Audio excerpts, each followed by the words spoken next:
បាទសួស្តីបងប្អូនឥឡូវនេះខ្ញុំមកដល់ថ្ងៃទី5ហើយបងប្អូនណាក្នុងដំណើរកម្សាន្តតាមលក្ខណៈcruise បាទទំទាវ cruise ពីទីក្រុងហូជីមិញបាទប្រទេសវៀតណាមមកកាន់ប្រទេសខ្មែរយើងបាទ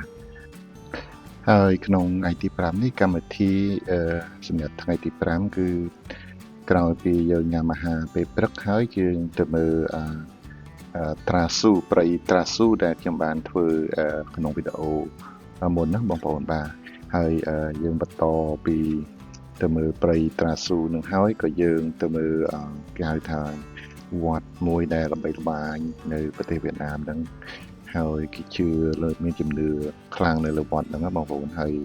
វត្តហ្នឹងនៅព្រំដែនខ្មែរតែម្ដងបាទជិតព្រំដែនខ្មែរខេត្តតាកែវយើងហ្នឹងណាបាទវត្តហ្នឹងឈ្មោះថាបាចៅសុបាទហើយបន្ទាប់ពីទៅមើលវត្តហើយកម្មវិធីគឺទៅជិះខ្សែកាបបាទទៅជិះខ្សែកាបនៅលើកំពូលភ្នំហើយកំពូលភ្នំហ្នឹងនៅក្បែរវត្តTemple តែម្ដងបាទហើយនៅលើកំពូលភ្នំហ្នឹងយើងអាចមើលទេសភាពនៅលើកំពូលភ្នំផងហើយមើលគយគន់ព្រំដែនប្រទេសខ្មែរយើងណាបាទពីខ្សែកាបពីលើកំពូលភ្នំហ្នឹងបាទហើយបន្ទាប់ពីឡើងខ្សែកាបទៅកំពូលភ្នំមើលទេសភាពហើយក៏យើងត្រឡប់មកកណូតវិញដើម្បីបន្តដំណើរទៅប្រទេសកម្ពុជាហើយឆ្លងកាត់ទីព្រំប្រទល់ចៅដុកនិងប្រទេសខ្មែរនិងវៀតណាមហ្នឹងហើយបន្តទៅស្រុកខ្មែរទៅអ្នកលឿងហើយបាទយប់នេះយើងអត់បានទៅចុះចតនៅឡើងកណូតពីកណូតទៅភ្នំពេញទេបងប្អូនយើងត្រូវគេងនៅយប់ទៀតនៅលើកណូតនេះប៉ុន្តែយើងចតនៅផែបងប្អូននៅបណ្ដុំព្រះនរាបាទហើយនៅបញ្ចប់កម្មវិធីយប់នេះផងដែរមានការច្រៀងលេងរាំលេងកម្សាន្តខ្ញុំលេងហ្គីតាជាមួយធីមបាទមានពុកម៉ាក់គេសំណូមពរឲ្យលេងហ្គីតាលេងក៏ច្រៀងលេងរាំលេងជាមួយអ្នកចូលរួមទាំងអស់ដើម្បីជាការបញ្ចប់កម្មវិធីសម្រាប់ខ្ញុំផងហើយជាការលើកទឹកចិត្តនិងផ្សព្វផ្សាយបទប្រពៃណី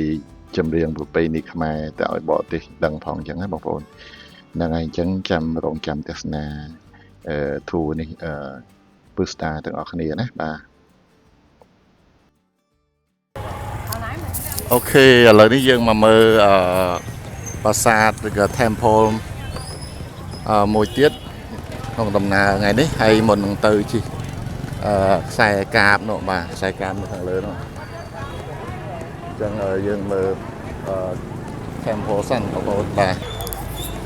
នេះបងប្អូនចូលខ្លងទ្វារអញ្ចឹងប្រជាជនមកនេះច្រើនហ្នឹងគឺមកដើម្បីទស្សនាវត្តហ្នឹងមែនបងប្អូនមនុស្សច្រើនកុះកមែនតើណាបាទ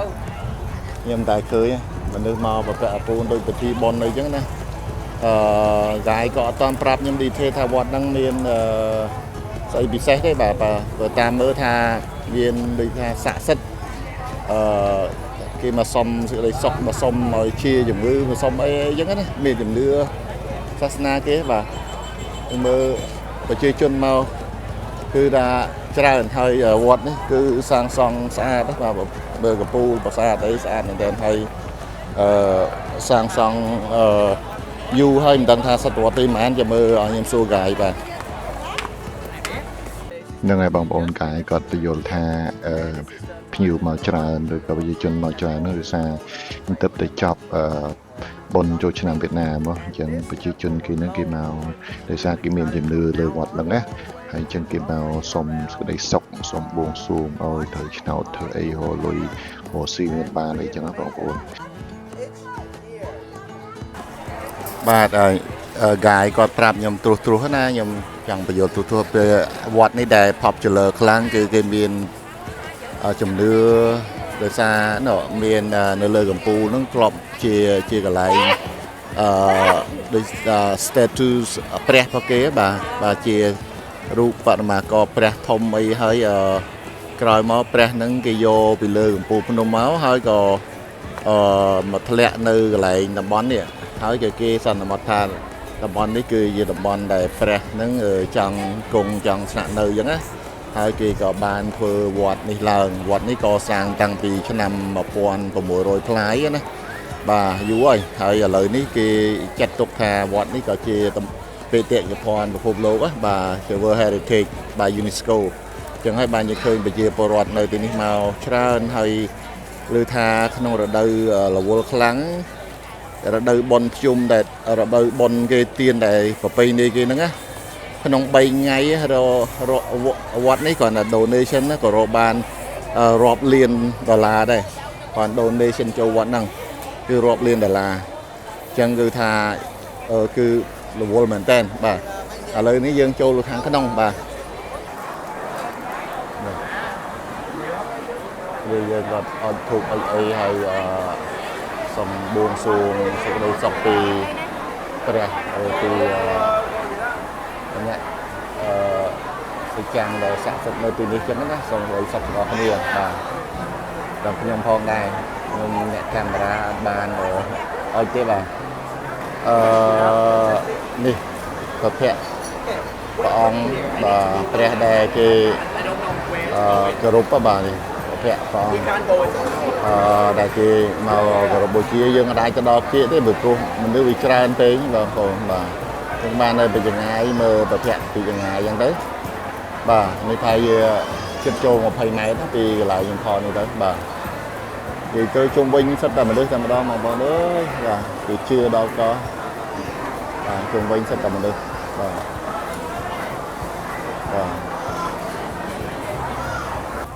បាទឥឡូវយើងត្រឡប់ទៅវិញហើយបន្តដំណើរទៅទៀតដើម្បីទៅជិះខ្សែរ៉ត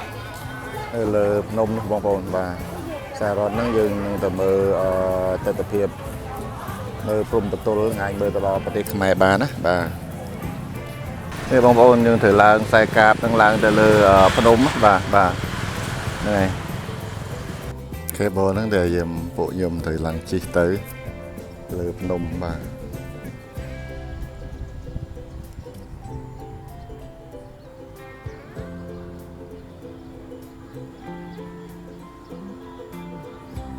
ព្រំវាអត់ខ្ពស់ប្រហែលទេហើយ200ម៉ែត្រតែប៉ុណ្្នឹងឯងតាមតែគាត់និយាយអញ្ចឹងគេមានវត្តនៅខាងក្រោមចង្កេះភ្នំហ្នឹងហើយ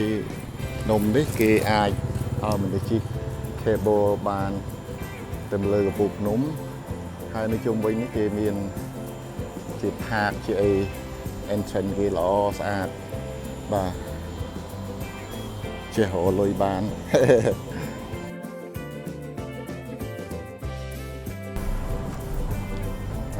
នេះយើងកំពុងតែនៅលើ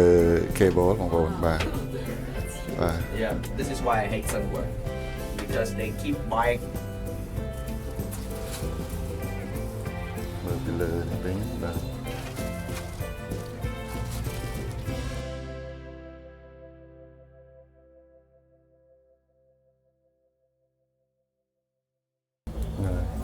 ឥឡូវនេះខ្ញុំកំពុងនៅ cable ថត selfie ជិតទៅដល់កំពូលភ្នំហើយបាទនេះលើកំពូលភ្នំថាជា50ម៉ែត្រទៀតទៅដល់ហើយបាទចេញពី cable មកឥឡូវយើងត្រូវមកនេះប្រាសាទគេដែលដំបូងមកនៅលើកំពូលភ្នំហ្នឹងបាទឥឡូវយើងមកដល់ប្រាសាទហ្នឹងហើយមានរូបបដិមាកររូបព្រះអង្គដែលគេមានជំនឿប៉ុន្តែប្រជាជនភាគច្រើនក៏អត់ឡើងមកដល់លើទេគាត់នៅត្រឹមក្រោមผมមានវត្តមួយធំហើយអញ្ចឹងណាបាទជាងខ្ញុំcònយកផ្ដិតយកសកម្មភាពនឹងរូបភាពខ្លះតើតទៅនឹងនៅលើកំពូលភ្នំនេះបាទ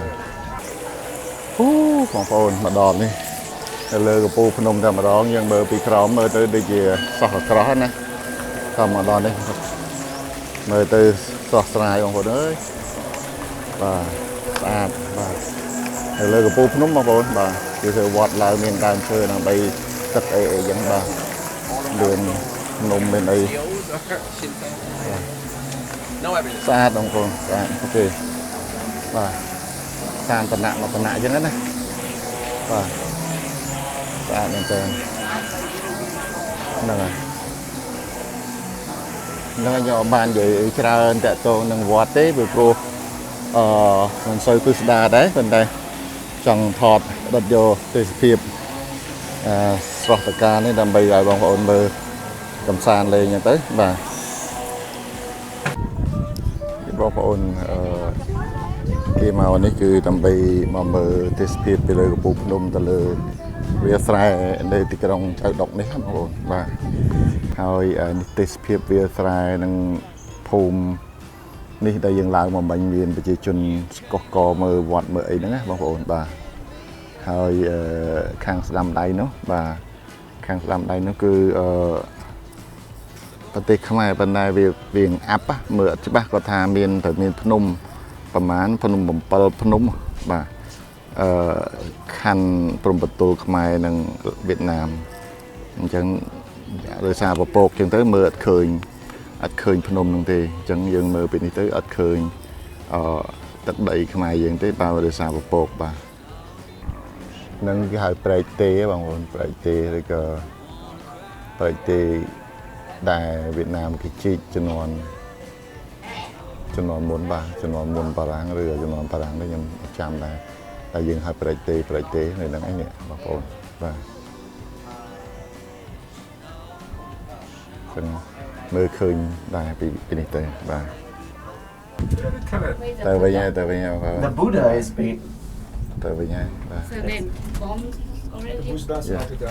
Yeah, they're down there. ថ្ងៃនេះឡាញ់នៅលើទូថ្ងៃចុងក្រោយសម្រាប់ខ្ញុំព្រោះខ្ញុំធ្វើឡើងសាយយប់នេះទៅដល់ភ្នំពេញ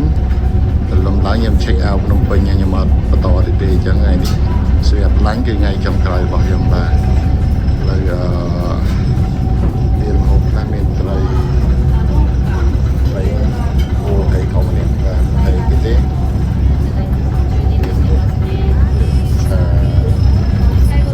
សុខទ្រព្យហើយលីមានបន្លែឆាបន្លែនិងសាឡាត់មានបន្លែទៀបហើយកៅលោខំញ៉ោមានស៊ុបអីគេស៊ុបក្តាមឥឡូវម៉ោង2កន្លះនេះ2 10 នាទីឥឡូវមកដល់ព្រំប្រទល់វៀតណាមជាមួយនឹងប្រទេសខ្មែរយើងនៅតាមទន្លេមេគង្គនេះនោះហើយជាគីឡូទៀតបងប្អូនទៅមកនេះចូលប្រទេសខ្មែរយើងបងប្អូនមួយតែគ្នាខ្មែរនឹងចាវៀតណាមថ្ងៃនេះបោះខ្មែរយើងនៅនោះភ្ញៀវនៅក្នុងកប៉ាល់នេះវាអត់បានចេញតាណាទេគឺគេយកប៉ាសពតយើងធ្វើការងារយើងអត់ទាំងអស់ហ្នឹងទាំងខាងវៀតណាមទាំងខាងខ្មែរឥឡូវចូលទៅដីខ្មែរហើយ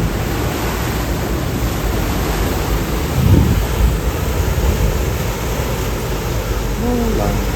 ទៅទន្លេនេះនេះគឺប៉ុស្តិ៍ប៉ូលីស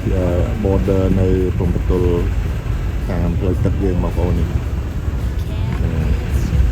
នៅកន្លែងនៅ office មួយហ្នឹង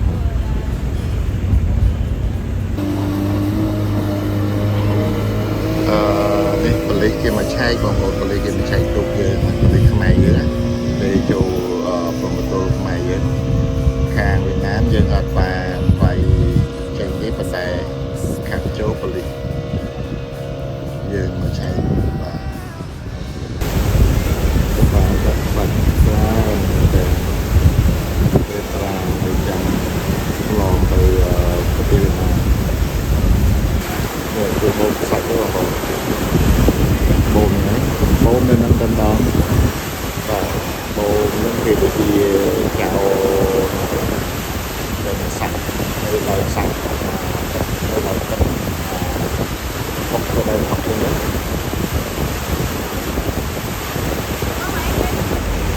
កប៉ាល់នេះដឹកក្នុងបណ្ដាពីខ្មែរមកវៀតណាមវិញបាទខ្ញុំថាក្នុងបណ្ដាជាផលិតផលទៅតាមជា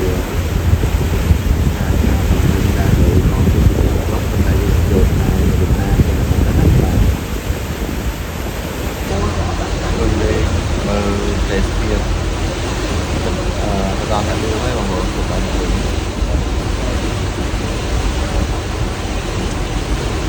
េះនៅមុខបណ្ដោយទៅម៉ោង5តតែលោកថែម៉ោង5កន្លះអូមកដល់អ្នកលឿងហើយបងប្អូនឥឡូវម៉ោង6ម៉ោង6ល្ងាចមកដល់អ្នកលឿង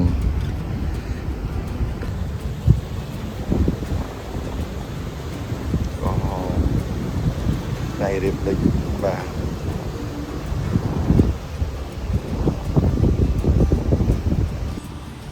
មកដល់ស្ពានអ្នកលឿងហើយដល់ស្ពានអ្នកលឿងហើយយេ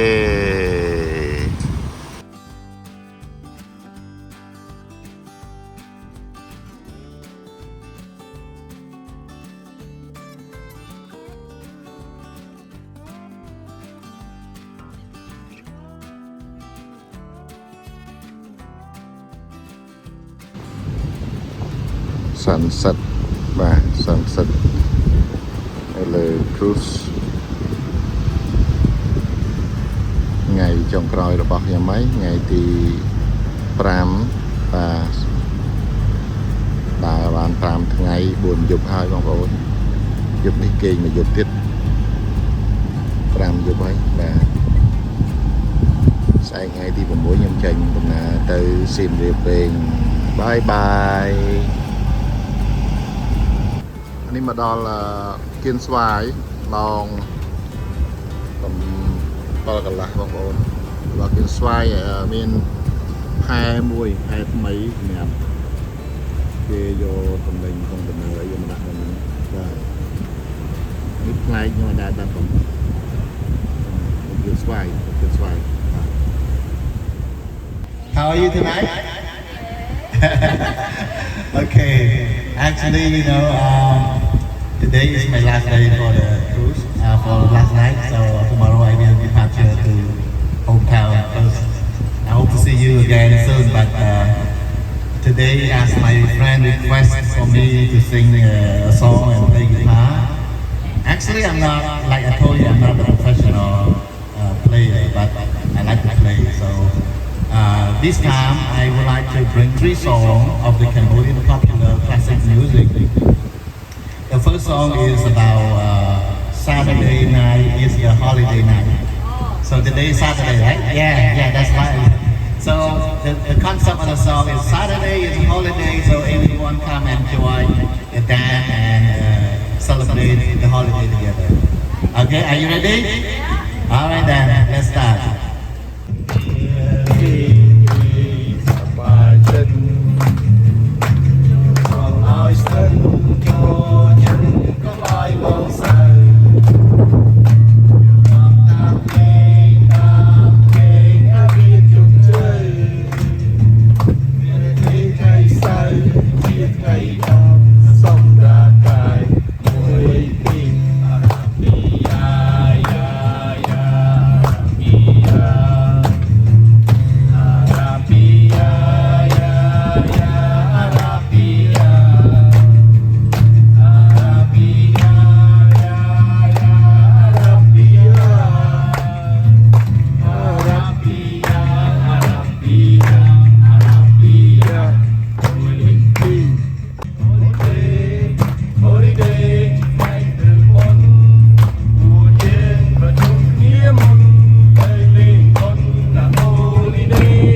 morning បងប្អូនទាំងអស់គ្នាបាទឥឡូវនេះថ្ងៃទី6នៅលើ cruise មកដល់ភ្នំពេញបាទថ្ងៃទី6នៅលើ cruise នៅភ្នំពេញ cruise ហ្នឹងទៅបន្តថ្ងៃនេះ city tour នៅភ្នំពេញហើយស្អែកយប់ហ្នឹងគេងនៅភ្នំពេញស្អែកបន្តទៅខាងឧដុង្គបាទទៅឧដុង្គទៅកោះឈិនហើយគេងនៅកោះឈិនហើយស្អែកបន្តទៅកំពង់ចាមគេងនៅកំពង់ចាមនៅយប់ខាងស្អែកទៀតបានទៅសៀមរាបអញ្ចឹងណាបាទតែខ្ញុំឈប់ត្រឹមនេះបាទខ្ញុំឈប់ត្រឹមនៅភ្នំពេញនេះដោយសារខ្ញុំមានការងារច្រើនដែរឆាប់បាទមកនេះឡើង5-6ថ្ងៃហើយអញ្ចឹងទៅនៅផ្ទះផងហើយការងារច្រើនផងអត់ទាន់បានហើយអញ្ចឹងក៏សម្រាប់ខ្ញុំឈប់នៅភ្នំពេញនេះជិះបឺសទៅក្រុងសៀមរាបថ្ងៃនេះបាទក្រុងនេះបាទអញ្ចឹងវីដេអូនេះក៏បានថតបន្តគួរទៅនេះដែរទៅក្នុងស្រុកខ្មែរដែរគឺបានថតតែពីច្រើននៅខាងវៀតណាមអញ្ចឹងណាបាទជាស្រ័យអញ្ចឹងសង្ឃឹមថាថ្ងៃក្រោយខ្ញុំមានឱកាសចូលរួម cruise នេះបន្តទៀតបើសិនជាមានឱកាសថ្ងៃក្រោយបាទអញ្ចឹងសម្រាប់វីដេអូនេះគឺសូមបញ្ចប់បាទប៉ុន្តែសិនបាទប៉ុន្តែចង់បង្ហាញខាងក្រោយនេះគឺស្ពានជ្រោយចង្វាខាងនេះគឺទស្សនវិជ្ជានៅខាងជ្រោយចង្វាបងប្អូនបាទថ្ងៃកំពុងថ្ងៃរះបាទកំពុងរះហ្នឹងហើយអូខេបាយបាយចេញពីកាប៊ីន cruise